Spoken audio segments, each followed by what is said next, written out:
नमस्कार दोस्तों, क्या हाल है। स्वागत है आपका हमारे यूपी बुलेटिन एक्स भरोसेमंद न्यूज चैनल में। तो आइए बात करते हैं आज के मुख्य समाचार में से उत्तर प्रदेश की तमाम बड़ी खबरों पर एक नजर डालते हैं। इससे पहले अगर आपने अभी तक हमारे इस चैनल को सब्सक्राइब नहीं किया है तो सब्सक्राइब कर लीजिएगा, क्योंकि आपका एक सब्सक्राइब हमारे लिए बहुत महत्वपूर्ण होने वाला है। बहुत मेहरबानी होगी। उत्तर प्रदेश के संभल जिले में प्रशासन ने अवैध कब्जों के खिलाफ बड़ी कार्रवाई करते हुए सरकारी कब्रिस्तान की जमीन पर बने अवैध निर्माण को बुलडोजर से ध्वस्त कर दिया है। कार्रवाई के दौरान लगभग 25 फीट ऊंची मीनार को भी गिराया गया। पूरे इलाके में सुरक्षा व्यवस्था बनाए रखने के लिए भारी पुलिस बल तैनात रहा। जिला प्रशासन का कहना है कि सरकारी भूमि पर किसी भी प्रकार का अवैध कब्जा बर्दाश्त नहीं किया जाएगा और आगे भी ऐसी कार्रवाई लगातार जारी रहेगी।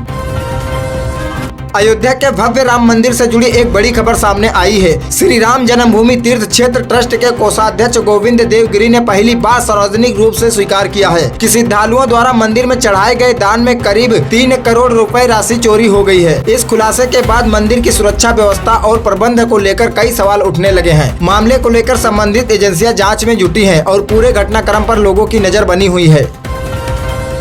समाजवादी पार्टी के राष्ट्रीय अध्यक्ष अखिलेश यादव ने लद्दाख के पर्यावरण कार्यकर्ता सोनाम वांगचुक के समर्थन में बयान दिया है। उन्होंने वांगचुक से अपना आंसक समाप्त करने की अपील करते हुए उनके स्वास्थ्य और जीवन को देश के लिए महत्वपूर्ण बताया। इसके साथ ही उन्होंने केंद्र सरकार पर राजनीतिक निशाना साधते हुए कई गंभीर सवाल भी उठाए हैं। इस बयान के बाद राजनीतिक हलकों में नई बहस शुरू हो गयी।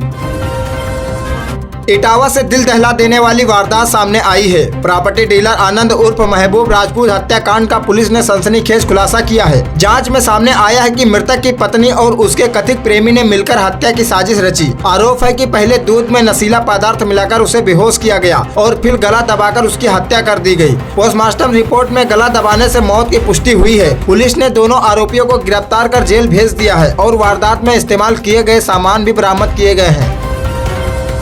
उत्तर प्रदेश के मुख्यमंत्री योगी आदित्यनाथ ने अयोध्या राम मंदिर चढ़ावा विवाद पर बड़ा बयान दिया है। उन्होंने कहा है कि इस घटना से करोड़ों राम भक्तों की आस्था को ठोस पहुंची है, लेकिन सरकार का ट्रस्ट ने तत्काल कार्रवाई करते हुए SIT जांच कराई, गिरफ्तारियां हुई और दोषियों के खिलाफ सख्त कदम उठाए गए। मुख्यमंत्री ने कहा कि कुछ घटनाओं के आधार पर अयोध्या और हिंदू आस्था को बदनाम करना उचित नहीं है तथा प्रदेश में धार्मिक स्थलों के विकास के साथ अर्थव्यवस्था को भी नई गति मिली है। बिजनौर जिले के धामपुर सर्राफा बाजार से एक वीडियो सोशल मीडिया पर तेजी से वायरल हो रहा है। वीडियो में कथित तौर पर नकली सोना बेचने के शक में एक युवक के साथ मारपीट होती दिखाई दे रही है। वीडियो वायरल होने के बाद पुलिस ने मामले का संज्ञान लेते हुए जांच शुरू कर दी है। हालांकि अब एक वायरल दावों के आधिकारिक पुष्टि नहीं हुई है और पुलिस सभी पहलुओं की जाँच कर रही है। पीलीभीत जिला अस्पताल परिसर में दिल दहला देने वाली वारदात सामने आई है। पैरा मेडिकल की पढ़ाई कर रही छात्रा पर उसके सहपाठी ने चाकू से वार कर दिए, जिससे इलाज के दौरान उसकी मौत हो गई। घटना के बाद अस्पताल परिसर में अफरा तफरी मच गई। पुलिस ने आरोपी छात्र को तुरंत हिरासत में ले लिया है। शुरुआती जाँच में मामला एक तरफा प्रेम प्रसंग से जुड़ा हुआ बताया जा रहा है, जबकि पुलिस सभी पहलुओं की जाँच कर रही है। उत्तर प्रदेश के ग्रामीण इलाकों में सड़क संपर्क को मजबूत बनाने के लिए योगी सरकार ने बड़ा फैसला लिया है। अब प्रदेश के उन सभी गांवों को मुख्य सड़कों से जोड़ा जाएगा जिनकी आबादी 250 या उससे अधिक है। यह कार्य प्रधानमंत्री सड़क योजना के चौथे चरण के तहत कराया जाएगा। सरकार का मानना है कि इससे ग्रामीण क्षेत्रों में आवागमन आसान होगा, व्यापार को बढ़ावा मिलेगा और शिक्षा व स्वास्थ्य जैसी सुविधाओं तक लोगों की पहुँच बेहतर होगी। उत्तर प्रदेश अधीनस्थ सेवा चयन आयोग ने भविष्य में होने वाली सभी भर्तियों के लिए वन टाइम रजिस्ट्रेशन OTR को पूरी तरह अनिवार्य कर दिया है। नए नियम के लागू होने के बाद अभ्यर्थियों को हर भर्ती के समय अपनी व्यक्तिगत और शैक्षणिक जानकारी बार बार भरने की आवश्यकता नहीं होगी। आयोग का कहना है कि इस व्यवस्था से आवेदन प्रक्रिया अधिक पारदर्शी, सरल और तेज बनेगी तथा उम्मीदवारों का समय बचेगा। देहरादून में राहुल गांधी के प्रस्तावित कार्यक्रम को लेकर सियासी हलचल तेज हो गई है। कांग्रेस ने जानकारी दी कि प्रशासनिक अनुमति न मिलने के बाद कार्यक्रम का स्थल बदल दिया गया है। अब यह कार्यक्रम 17 जुलाई को दूसरे मैदान में आयोजित किया जाएगा। कांग्रेस का कहना है कि यह फैसला छात्रों और अभिभावकों की सुरक्षा को ध्यान में रखकर लिया गया है, जबकि इस मुद्दे पर राजनीतिक बयानबाजी भी तेज हो गई है। हरियाणा के नूह में सोशल मीडिया पर वायरल हुए थार और ट्रैक्टर स्टंट मामले में पुलिस ने बड़ी कार्रवाई की है। सार्वजनिक सड़क पर खतरनाक स्टंट करने के आरोप में थार और ट्रैक्टर को जब्त कर दोनों चालकों को गिरफ्तार कर लिया गया है। पुलिस के अनुसार आरोपियों ने अपनी गलती स्वीकार करते हुए सार्वजनिक रूप से माफी भी मांगी है और भविष्य में ऐसा स्टंट न करने की अपील की है। मध्य प्रदेश के खरगोन जिले से रिश्तों को झकझोर कर देने वाली घटना सामने आई है। पुलिस के अनुसार 9 बच्चों की मां अपने पति की कथित तौर पर कुल्हाड़ी से हत्या कर दी। शुरुआती जांच में सामने आया है कि महिला को पति के किसी अन्य महिला से संबंध होने का शक था। लंबे समय से चले आ रहे पारिवारिक विवाद के बाद वारदात को अंजाम दिए जाने का आरोप है। पुलिस ने मामला दर्ज कर जाँच तेज कर दी है। मध्य प्रदेश के झाबुआ जिले में एक विधवा महिला के साथ गैंगरेप और डकैती के आरोपियों के खिलाफ पुलिस ने सख्त कार्रवाई की है। आरोपियों को गिरफ्तार करने के बाद पुलिस ने सुरक्षा व्यवस्था के बीच उनका जुलूस निकाला। इस कार्रवाई का वीडियो सोशल मीडिया पर तेजी से वायरल हो रहा है और मामले को लेकर इलाके में चर्चा बनी हुई है।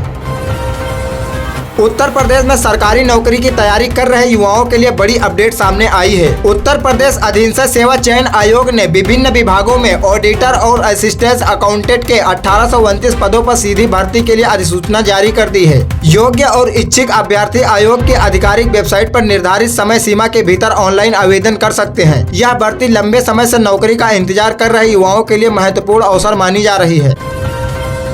राजधानी लखनऊ में ट्रैफिक व्यवस्था को बेहतर बनाने की दिशा में बड़ा कदम उठाया गया है। केंद्रीय मंत्री नितिन गडकरी और रक्षा मंत्री राजनाथ सिंह ने करीब 4850 करोड़ रुपए की लागत वाली 3 प्रमुख सड़क परियोजनाओं का शिलान्यास किया है। इनमें शहीद पथ पर बनने वाला एलिवेटेड रोड भी शामिल है। परियोजनाएं पूरी होने के बाद राजधानी में जाम की समस्या काफी हद तक कम होने और लखनऊ कानपुर के बीच सफर अधिक सुगम होने की उम्मीद जताई जा रही है। बरेली से हैरान करने वाला मामला सामने आया है। पुलिस ने एक ऐसी महिला को गिरफ्तार किया है जिस पर खुद को फर्जी IAS अधिकारी बताकर एक युवक से शादी करने और बाद में लाखों रुपए जेवर व अन्य सामान हड़पने का आरोप है। शिकायत के अनुसार सच्चाई सामने आने पर आरोपी ने पीड़ित को जान से मारने और झूठे मुकदमे में फंसाने की धमकी भी दी। पुलिस ने मामले में कार्रवाई करते हुए आरोपी महिला को गिरफ्तार कर आगे की जाँच शुरू कर दी है। उत्तर प्रदेश में एक बार फिर महंगाई ने आम लोगों की चिंता बढ़ा दी है। प्रदेश की कई सब्जी मंडियों में टमाटर, प्याज और हरी मिर्च समेत रोजमर्रा की सब्जियों के दाम तेजी से बढ़ गए हैं। व्यापारियों के अनुसार बारिश और आपूर्ति प्रभावित होने से मंडियों में आवक कम हुई है, जिसका सीधा असर खुदरा कीमतों पर दिखाई दे रहा है। बढ़ती कीमतों में आम परिवारों का रसोई बजट प्रभावित हो रहा है। प्रदेश में मानसून की रफ्तार फिलहाल धीमी पड़ गई है। मौसम विभाग के अनुसार अगले 3 से 4 दिनों तक अधिकांश जिलों में भारी बारिश की संभावना कम रहेगी, जिससे उमस और गर्मी लोगों को परेशान कर सकती है। हालांकि विभाग ने संकेत दिए हैं कि सप्ताह के अंत तक मौसम में फिर बदलाव देखने को मिल सकता है और कई इलाकों में भारी बारिश की गतिविधियां दोबारा तेज हो सकती हैं। कन्नौज जिले के एक सरकारी प्राथमिक विद्यालय से जुड़ा वीडियो सोशल मीडिया पर तेजी से वायरल हो रहा है। शिक्षा विभाग में हड़कंप मच गया है कि जांच के बाद बेसिक शिक्षा अधिकारी ने खंड शिक्षा अधिकारी की रिपोर्ट के आधार पर संबंधित सहायक शिक्षक और शिक्षिका को तत्काल प्रभाव से निलंबित कर दिया है। विभागीय स्तर पर पूरे मामले की विस्तृत जाँच जारी है। बाराबंकी में समाजवादी पार्टी से जुड़ी कथित विवादित होल्डिंग को लेकर राजनीतिक विवाद तेज हो गया है। पोस्टर सामने आने के बाद सपा कार्यकर्ताओं ने विरोध जताते हुए उसे हटाया और पूरे मामले को राजनीतिक साजिश बताया। घटना के बाद जिले का सियासी माहौल गर्मा गया है और विभिन्न दलों के बीच आरोप प्रत्यारोप का दौर जारी है। अलग बुंदेलखंड राज्य की मांग एक बार फिर चर्चा में आ गई है। पूर्व सांसद गंगाचरण राजपूत ने कहा है कि वे बुंदेलखंड को अलग राज्य बनाने की मांग से पीछे नहीं हटेंगे, चाहे इसके लिए उनके विधायक बेटे का टिकट क्यों न कट जाए। उनके इस बयान के बाद क्षेत्रीय राजनीति में नई हलचल देखने को मिल रही है। अंतर्राष्ट्रीय बाजार में बढ़ती आर्थिक अनिश्चितताओं का असर भारतीय सराफा बाजार पर दिखाई दे रहा है। सोने और चांदी की कीमतों में एक बार फिर तेजी दर्ज की गई है। बाजार विशेषज्ञों का मानना है कि वैश्विक परिस्थितियों के चलते निवेशकों का रुझान सुरक्षित निवेश की ओर बढ़ रहा है, जिससे कीमती धातुओं की कीमतों पर लगातार दबाव बना हुआ है। पड़ोसी राज्य बिहार से भी एक अहम अपडेट सामने आई है। राज्य सरकार ने पात्र गरीब परिवारों के लिए नए राशन कार्ड बनाने की प्रक्रिया तेज कर दी है। सरकार ने सभी योग्य परिवारों से समय रहते आवश्यक दस्तावेज तैयार रखने की अपील की है, ताकि आवेदन प्रक्रिया बिना किसी बाधा के पूरी हो सके और अधिक से अधिक जरूरतमंद परिवारों को योजना का लाभ मिल सके।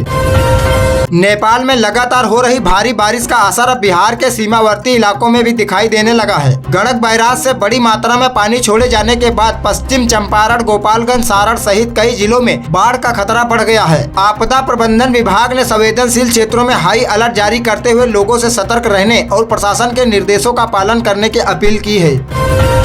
उत्तर प्रदेश के बेसिक शिक्षा विभाग में जल्द बड़ा प्रशासनिक फेरबदल देखने को मिल सकता है। विभाग की समीक्षा में करीब 3000 शिक्षक सरप्लस पाए गए हैं। अब इन्हें उन विद्यालयों में समायोजित करने की तैयारी की जा रही है जहां शिक्षकों की कमी है। इस मामले में इलाहाबाद हाईकोर्ट में 20 जुलाई को सुनवाई प्रस्तावित है, जिसके बाद आगे की प्रक्रिया तय हो सकती है।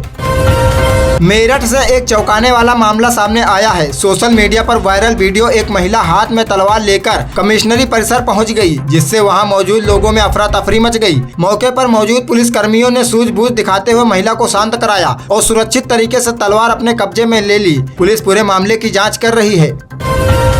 देश भर में अमरनाथ यात्रा को लेकर श्रद्धालुओं में जबरदस्त उत्साह देखने को मिल रहा है। यात्रा शुरू होने के केवल 12 दिनों के भीतर ही 3 लाख से अधिक श्रद्धालु बाबा फर्रानी के दर्शन कर चुके हैं। प्रशासन ने सुरक्षा और असुविधाओं के व्यापक इंतजाम किए हैं, जिसके चलते यात्रा लगातार सुचारू रूप से आगे बढ़ रही है।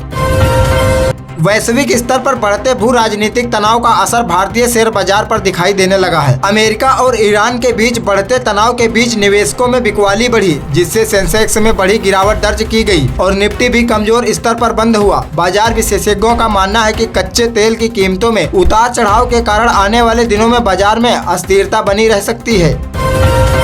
सोने और चांदी की कीमतों में लगातार तेजी का सिलसिला जारी है। घरेलू सर्राफा बाजार में सोना रिकॉर्ड स्तर के करीब पहुंच गया है, जबकि चांदी के दामों में भी उल्लेखनीय बढ़ोतरी दर्ज की गई है। कारोबारी का कहना है कि अंतर्राष्ट्रीय मांग और घरेलू खरीदारी बढ़ने के कारण कीमतों पर दबाव बना हुआ है, जिससे शादी विवाह की तैयारियों में जुटे परिवार की चिंता बढ़ गई है। बरेली के धर्मगुरु मौलाना साहबुद्दीन राजवी ने उत्तर प्रदेश के वक्फ बोर्डों की कार्यप्रणाली पर गंभीर आरोप लगाए हैं। उन्होंने मुख्यमंत्री योगी आदित्यनाथ को पत्र लिखकर वक्फ शक्तियों की कथित अनियमितताओं और भ्रष्टाचार के आरोपों की उच्च स्तरीय जांच करने की मांग की है। इस बयान के बाद मामला राजनीतिक और सामाजिक चर्चा का विषय बन गया है। व्हाट्सएप ऐप अपने आईफोन उपयोगकर्ताओं के लिए एक नया फीचर लाने की तैयारी में है। रिपोर्ट के अनुसार कंपनी जल्द ऐसा अपडेट जारी कर सकती है, जिसके तहत यूजर को 2 GB तक एंड-टू-एंड इंफ्रेंस क्लाउड बैकअप की सुविधा मुफ्त मिलेगी। इस नए फीचर का उद्देश्य चैट बैकअप को पहले से अधिक सुरक्षित और सुविधाजनक बनाना है। उत्तर प्रदेश की योगी सरकार ने प्रदेश के बुनियादी ढांचे को और मजबूत बनाने के लिए बड़ा रोड मैप तैयार किया है। योजना के तहत 5 लाख से अधिक आबादी वाले हर शहर में बाईपास बनाया जाएगा, जबकि सभी जिला मुख्यालयों को 4 लेन सड़कों से जोड़ने की तैयारी है। सरकार का कहना है कि इस परियोजनाओं से यातायात सुगम होगा, औद्योगिक गतिविधियों को बढ़ावा मिलेगा और प्रदेश में निवेश के नए अवसर पैदा होंगे। अयोध्या राम मंदिर में दान राशि को लेकर चल रहे विवाद के बीच मामले में नया मोड़ ले लिया है। धर्म सेना के प्रमुख संतोष दुबे ने ट्रस्ट के पूर्व महासचिव चंपत राय के खिलाफ SIT को 75 पन्नों की रिपोर्ट सौंपी है। रिपोर्ट्स में दान राशि से जुड़े कथित अनियमितताओं के आरोप लगाए गए हैं। अब जांच एजेंसियों की आगे की कार्रवाई पर सभी की नजर बनी हुई है। मेरठ के सेंट्रल मार्केट में अवैध निर्माण के मामले पर सुप्रीम कोर्ट सख्त रुख अपनाते हुए सेटबैक और सार्वजनिक भूमि पर बने अवैध निर्माण हटाने के निर्देश दिए हैं। फैसले के बाद स्थानीय प्रशासन ने कार्रवाई की तैयारी शुरू कर दी है, जबकि व्यापारियों के बीच इस आदेश को लेकर हलचल तेज हो गई है। उत्तर प्रदेश के बिजली उपभोक्ताओं के लिए राहत भरी खबर सामने आई है। राज्य विद्युत नियामक आयोग के समक्षक ऐसा संशोधन प्रस्ताव रखा है। राज्य विद्युत नियामक आयोग के समक्षक ऐसा संशोधन प्रस्ताव रखा है, जिसके लागू होने पर लगभग 15 लाख से अधिक उपभोक्ताओं को रियायती दरों पर बिजली का लाभ मिल सकता है। सरकार का कहना है कि इससे बिजली चोरी पर भी नियंत्रण लगाने में मदद मिलेगी।